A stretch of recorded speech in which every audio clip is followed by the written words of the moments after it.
Under the flickering neon haze of an abandoned strip mall parking lot, where Midwestern thunderclouds bruised the sky in shades of ink blue, a young woman named Sophia Harper stood gripping a soaked eviction notice. The harsh wind whipped around her like a vengeful spirit testing her resolve. Rain seeped through her thrift store coat, her tears disappearing into the storm, but her determination didn't waver for a second. She had run far from the cracked sidewalks and sagging porches of her forgotten hometown, where dreams often got buried beneath cornfields and small-town gossip. But Sophia's ambitions reached higher, towards something that could echo across the country, something that could pull countless people out of the shadows and into their own light. What she didn't know was that the betrayal she faced on this stormy night in Chicago's industrial outskirts wouldn't extinguish her dreams, it would ignite them. It would become the fire that illuminated a path she had only seen in the haze of her wildest imagination. Sophia had never fit into the mold of girls from Willow Creek. Life in that tiny Illinois town revolved around Friday night football games, potlucks at the church hall, and future plans made while sitting on cracked vinyl seats in the local diner.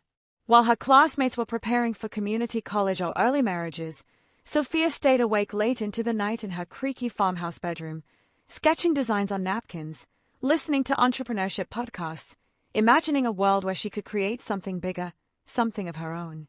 Her hardworking parents hoped she'd take the safe route, a steady job at the county clerk's office.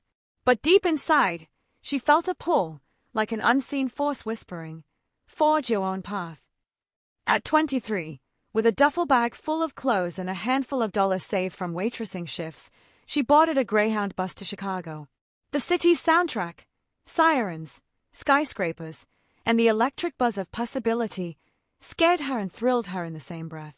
Chicago tested her, hostile bunk beds, interviewers laughing at her small-town accent, and endless rejections because she didn't have an Ivy League degree. But Sophia didn't quit. Freelance product design, learning software on a beat-up laptop, saving every penny for her dream, this became her everyday life.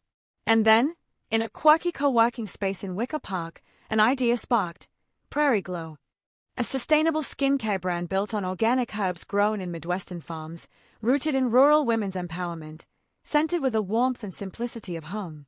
At a pitch night buzzing with dreamers and craft beer, she met Ethan, a sharp, smooth-talking city startup guy. Within minutes he was hooked.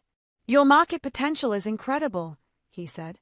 A handshake, a fist bump, and a rough contract scribbled on a bar receipt turned them into partners. They rented a tiny warehouse soon filled with the scents of lavender, chamomile, and shea butter.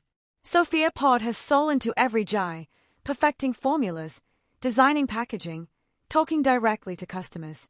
Their first batch exploded at farmers' markets. Orders rolled in. People connected with the story, the mission, the authenticity. But then, the cracks began to show. Ethan's wealthy, image-obsessed family started interfering.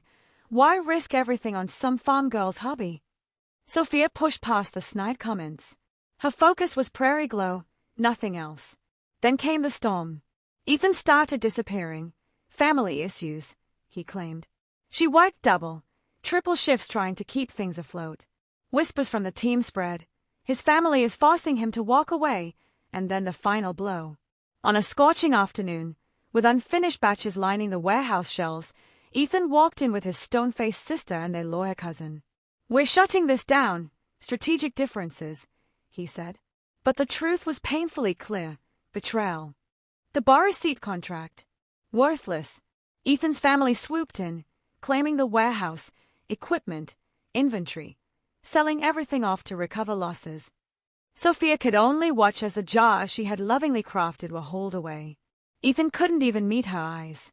The small-town girl who dared to dream big had lost everything. But that night, as she walked through Chicago's rain-washed streets, something inside her crackled back to life. A fire, a refusal to break, a grit that could build castles from rubble. Back in her tiny apartment, she began again. The old sketches, a leftover samples, unwavering courage. With help from women entrepreneur networks, legal advice, and sheer resilience, she launched something new, Harper Bloom. A brand built on trust, simplicity, and the rebirth of a dream that refused to die.